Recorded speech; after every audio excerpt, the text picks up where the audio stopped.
అందరికీ నమస్కారం. Welcome to Bharati TV. Abhaya case గురించి దేశమంతా గర్జిస్తోంది. ఇండియన్ మెడికల్ అసోసియేషన్ నుంచి జూనియర్ డాక్టర్ల వరకు కుల మత ప్రాంత విభేదాలు లేకుండా అందరూ ఒకే తాటిపై వచ్చి ఆ డాక్టర్కి న్యాయం జరగాలని చెప్పి అందరూ ముందుకొస్తున్న పరిస్థితి. నిందితులను కఠినంగా శిక్షించాలి, ఆమె ఆత్మకు శాంతి కలగాలి, ఆమె కుటుంబానికి న్యాయం జరగాలి అంటూ అందరూ ఏకమయ్యారు. అయితే ఇదంతా ఓకే కానీ పశ్చిమ బెంగాల్ ముఖ్యమంత్రి అయిన మమతా బెనర్జీ స్వయంగా నిందితుడిని ఉరితీయాలి అంటే కోల్కతా నగర వీధుల్లో అపరకాలికలు గర్జించారు.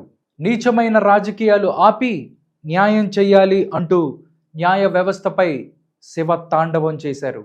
అయితే బహుశా దేశ రాజకీయ చరిత్రలోనే ఒక ముఖ్యమంత్రి, అందున ఒక మహిళా ముఖ్యమంత్రి అత్యాచార బాధితురాలికి మద్దతుగా రోడ్డు ఎక్కడం చేస్తే మమత మంచివాళ్ళు అయిపోతారా?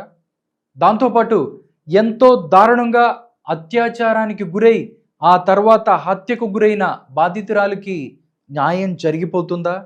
ఇది కోటాను కోట్ల మందిని వేధిస్తున్న ప్రశ్న. మనం కూడా అత్యవసరంగా సమాధానం వెతకాల్సిన ప్రశ్న కూడా ఇదే. ఆదేశాలు జారీ చేయాల్సిన ప్రభుత్వ అధినేత ఎందుకు రోడ్డెక్కారు? పేరుకే మమతా ముఖ్యమంత్రి, సీఎంగా ఉండి కూడా దీదీ ఎందుకు రోడ్డెక్కాల్సి వచ్చింది? ఇది ఓవర్ యాక్షన్ కాదా అనే సంచలన విషయాలు భారతీ టీవీ ఎక్స్క్లూజివ్ స్టోరీలో తెలియజేస్తుంది. ఒక్కసారి చూడండి.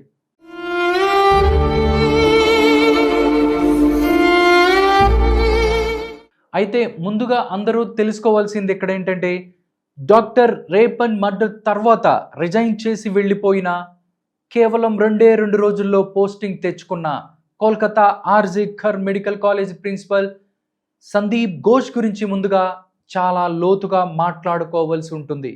ఎందుకంటే కాంట్రవర్సీస్కి కేర్ ఆఫ్ అడ్రస్ అతడు.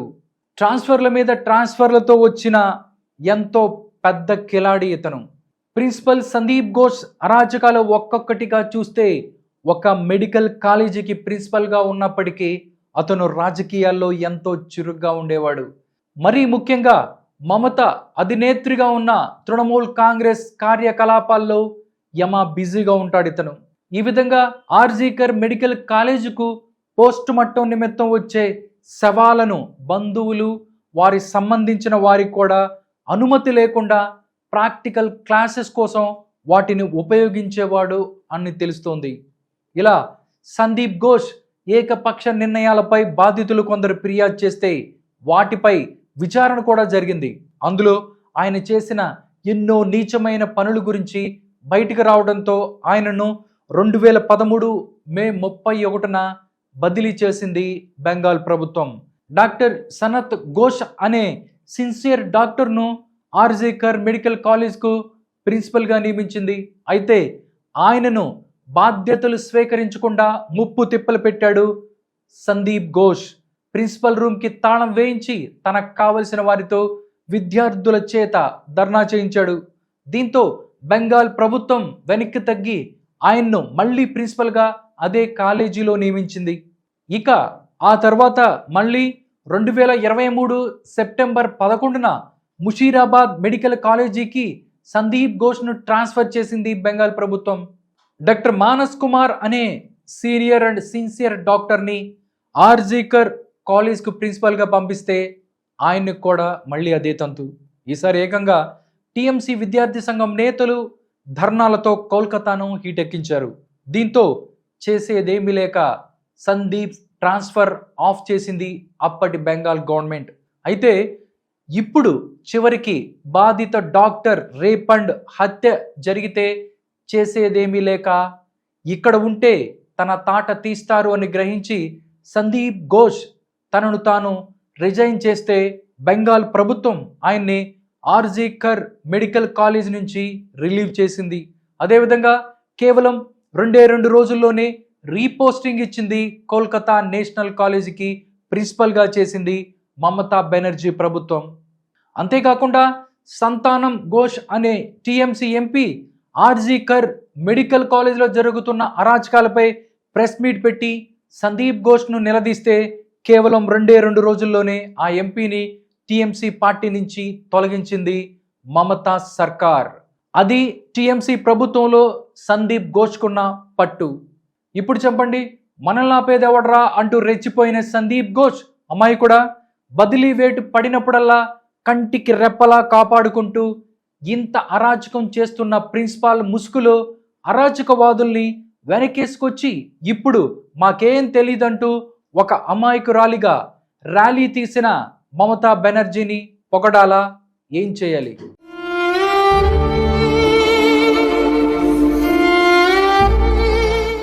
అసలు కోల్కతాలోని ఆర్జీకర్ మెడికల్ కాలేజ్ అంటేనే ఎన్నో సంచలనాలకు, సందేహాలకు, ఎన్నో వివాదాలకు, ఎన్నో మరణాలకు కేర్ ఆఫ్ అడ్రస్. అయితే నేటికి ఆ అంతు చిక్కని మరణాలు కొన్నిటిని మనం ఇప్పుడు చూస్తే, సుమిత్ర అనే జూనియర్ డాక్టర్ 2001 ఆగస్టు 25న సూసైడ్ చేసుకొని చనిపోయింది ఇదే హాస్పిటల్లో. అయితే ఇది సూసైడ్ కాదు, అది ప్రీ ప్లాన్ మర్డర్ అంటూ కొందరు ఆరోపించారు. ఎందుకంటే ఆర్జీకర్ మెడికల్ కాలేజీలో సెక్స్ రాకెట్ నడుస్తుంది, వాటి అంతు చూస్తాను అంటూ వార్నింగ్ ఇచ్చిన కొద్ది రోజులకే సుమిత్ర శవంగా మారి కనిపించింది. అదేవిధంగా 2003లో హాస్పిటల్ స్టాఫ్ అజిత్ దత్ కూడా సూసైడ్ చేసుకొని చనిపోయాడు. ఇతను ఈ హాస్పిటల్ పైనుంచి దూకి ఎందుకు ఆత్మహత్య చేసుకున్నాడు అనేది నేటికి అంతుచిక్కని ప్రశ్నగా మిగిలింది. అదేవిధంగా 2020 మేలో డాక్టర్ పలోమి ఆత్మహత్య కూడా మరో మిస్టరీగానే మిగిలిపోయింది ఇదే హాస్పిటల్లో. అయితే 2023లో ఇదే కాలేజీలో ఇంటర్న్షిప్ డాక్టర్ ఒకరు డ్రగ్ ఓవర్ డోస్ వల్ల చనిపోయాడు. అతని చావు కూడా మిస్టరీగానే మిగిలిపోయింది. ఇలా చెప్పుకుంటూ పోతే ఆర్జీకర్ మెడికల్ కాలేజ్ హాస్పిటల్ మరణాలకు అడ్డాగా మారిపోయింది, ఎన్నో సంచలనాలకు దెబ్బగా మారిపోయింది ఈ హాస్పిటల్.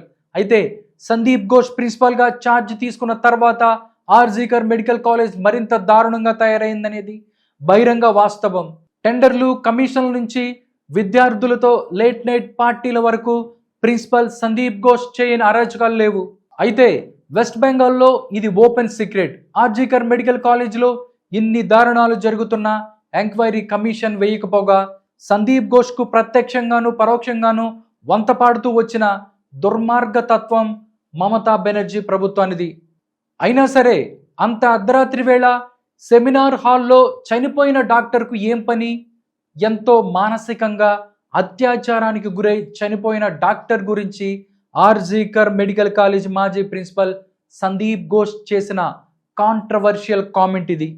ఇంత చేస్తే మళ్ళీ 2 రోజుల్లోనే వీడికి పోస్టింగ్ ఇప్పించుకున్న ఘనత మమతా సర్కార్ది.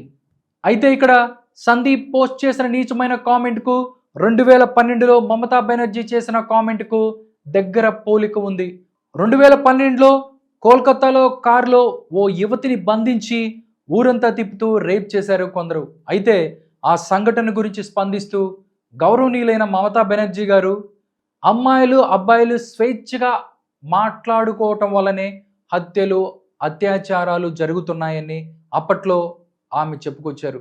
ఇప్పుడు నాకేమీ తెలియని దానిలా రేప్ చేసి చంపేసిన నిందితులను ఎరగదీయాలి, చంపాలి అంటూ పరుగులు పెడుతున్నారు. ఇక్కడతో అంతా అయిపోయిందని అనుకోవద్దు. గౌరవనీయులైన మమతా బెనర్జీ సేఫ్ గేమ్ మాత్రమే కాకుండా బ్లేమ్ గేమ్ కూడా ఆడుతున్నారు.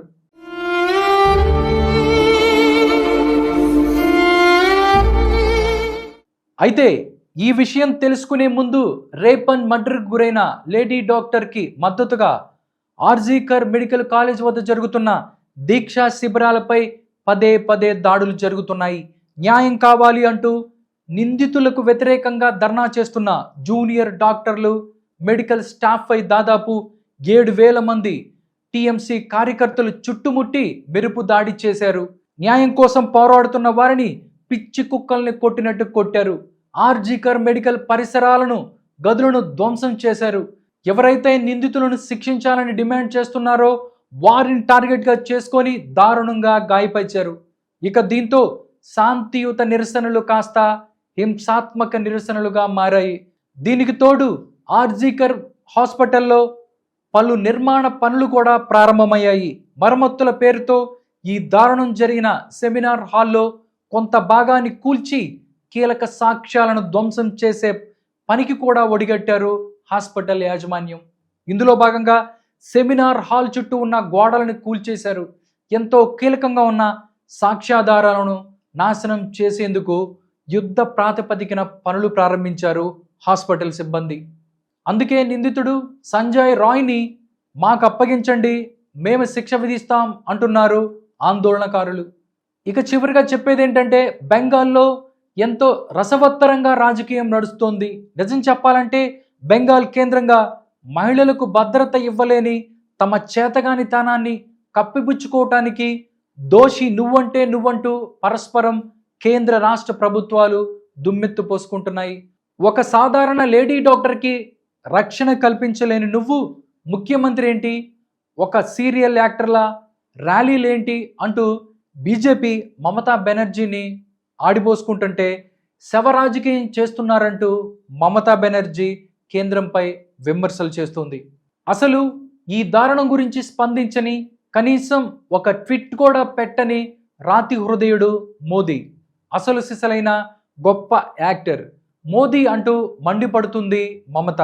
ఇలా ఎవరికి వారు తమకు తోచిన విధంగా సేఫ్ అండ్ బ్లేమ్ గేమ్ ఆడుతున్నారు. ఇది ఒక్కడు చేసిన పని కాదంటే పట్టుపట్టి సంజయ్ రాయ్ చేసిన పని మాత్రమే కాదు, ఇది పక్కా గ్యాంగ్ రేప్. అందుకు మృతురాలి శరీరంలో ఉన్న 150 మిల్లీగ్రాముల వీర్యమే కారణమంటూ మెజారిటీ ప్రజల వాదన మాత్రమే కాదు, జాతీయ మహిళా కమిషన్ స్టేట్మెంట్ కూడా.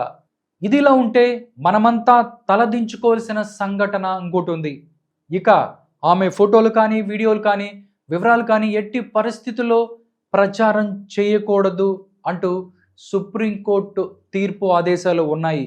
కానీ కొందరు అత్యుత్సాహం వల్ల ఆమె ఫోటోలు, వీడియోలు సోషల్ మీడియాలో వైరల్ అవుతున్నాయి.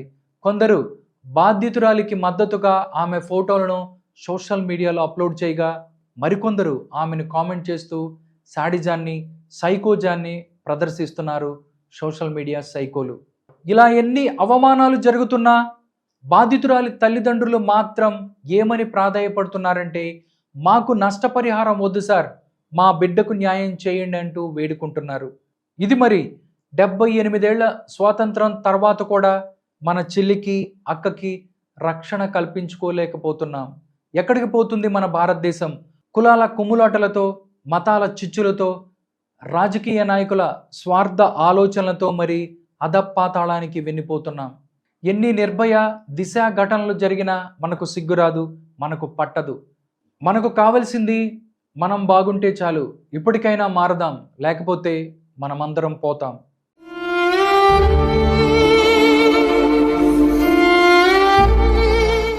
తాజాగా ఇప్పుడు కోల్కతా వైద్యురాలిపై అత్యాచారం సంఘటనను సుమోటోగా స్వీకరించి సుప్రీంకోర్టు సంచలన ఆదేశాలు జారీ చేసింది. దేశవ్యాప్తంగా వైద్యుల భద్రతకు సూచనలు చేసేందుకు ప్రముఖ డాక్టర్లతో టాస్క్ ఫోర్స్ ఏర్పాటుకు ఆదేశాలు జారీ చేసింది.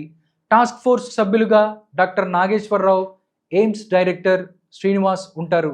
అన్ని వర్గాలను టాస్క్ ఫోర్స్ సంప్రదించి రిపోర్టు తయారు చేయాలని, అన్ని ఆసుపత్రుల్లో సురక్షిత పరిస్థితులను కల్పించాలని సుప్రీంకోర్టు స్పష్టమైన ఆదేశాలు ఇచ్చింది.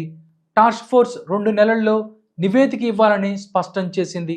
కాగా ఈ నెల 22 కల్లా వెస్ట్ బెంగాల్ ప్రభుత్వం ఈ ఘటనపై నివేదిక ఇవ్వాలని న్యాయస్థానం ఆదేశించింది. ఇక ఈ కేసు విచారణను ఆగస్టు 22కు వాయిదా వేసింది గౌరవ సుప్రీంకోర్టు. సీనియర్, జూనియర్ డాక్టర్ల భద్రతపై సిఫార్సులు చేయాల్సిందిగా టాస్క్ ఫోర్స్కు న్యాయస్థానం బాధ్యతలు అప్పగించింది. కాగా సుప్రీంకోర్టు ఏర్పాటు చేసిన టాస్క్ ఫోర్స్లో ఏషియన్ ఇన్స్టిట్యూట్ ఆఫ్ గ్యాస్ట్రోఎంటరాలజీ అధిపతి డాక్టర్ నాగేశ్వర్ రెడ్డి ఉన్నారు. విచారణ సందర్భంగా మెడికల్ కాలేజీ ప్రిన్సిపల్ తీరుపై ధర్మాసనం ఆగ్రహం వ్యక్తం చేసింది. వెంటనే ఎందుకు ఎఫ్ఐఆర్ ఫైల్ చేయలేదని ప్రశ్నించింది. అంతమంది ఆసుపత్రిలో విధ్వంసం చేస్తుంటే పోలీసులు ఏం చేస్తున్నారని నిలదీసింది. ఈ మెడికల్ కాలేజీ ప్రిన్సిపల్ రాజీనామా చేసిన వెంటనే మరో కాలేజీకి వెంటనే నియమించారంటూ ప్రధాన న్యాయమూర్తి డివై చంద్రచూడ్ సందేహాలు వ్యక్తం చేశారు. సుప్రీంకోర్టు కొన్ని కీలక వ్యాఖ్యలు చేసింది. ఈ కేసుకు సంబంధించి కోల్కతా వైద్యురాలిపై అత్యాచారం ఘటన దేశవ్యాప్తంగా వైద్యుల భద్రతకు సంబంధించిన వ్యవస్థీకృత సమస్యలపై ఆందోళనలు రేకెత్తిస్తుందని సుప్రీంకోర్టు వ్యాఖ్యానించింది. ఈ మేరకు చీఫ్ జస్టిస్ డివై చంద్రచూడ్ సారథ్యంలోని ధర్మాసనం కేసుపై విచారణ జరిపింది. యువ వైద్యులు పనిచేసే ప్రదేశంలో భద్రత లేకపోవడంతో తీవ్ర ఆందోళన వ్యక్తం చేసింది. మహిళలు వారి విధులకు వెళ్ళలేకపోయారంటే అక్కడ పరిస్థితులు భద్రంగా లేనట్టే, మనం వారికి సమానత్వాన్ని తిరస్కరిస్తున్నట్టే లెక్క అని అత్యున్నత న్యాయస్థానం వ్యాఖ్యానించింది. దాంతోపాటు ఫోటోలు వీడియోలు లీక్ కావటంపై కూడా తీవ్ర ఆందోళన వ్యక్తం చేసింది సుప్రీంకోర్టు. కోల్కతా అత్యాచార ఘటనలో బాధితురాలి పేరు మీడియాలో రావటం, ఘటనకు సంబంధించిన ఫోటోలు వీడియోలు మీడియాలో ప్రసారం కావటం వల్ల సుప్రీంకోర్టు తీవ్ర ఆందోళన వ్యక్తం చేసింది. తాము తీవ్ర ఆందోళన చెందుతున్నామని వ్యాఖ్యానించింది. ఇది చాలా ఆందోళనకరం అని పేర్కొంది. ఇక ఆర్జీకర్ హాస్పిటల్ ప్రిన్సిపల్ పరిశీలనలో ఉన్న సమయంలో అతడిని తక్షణమే వేరే కాలేజీకి ప్రిన్సిపల్గా ఎలా నియమించారని న్యాయస్థానం ప్రశ్నించింది.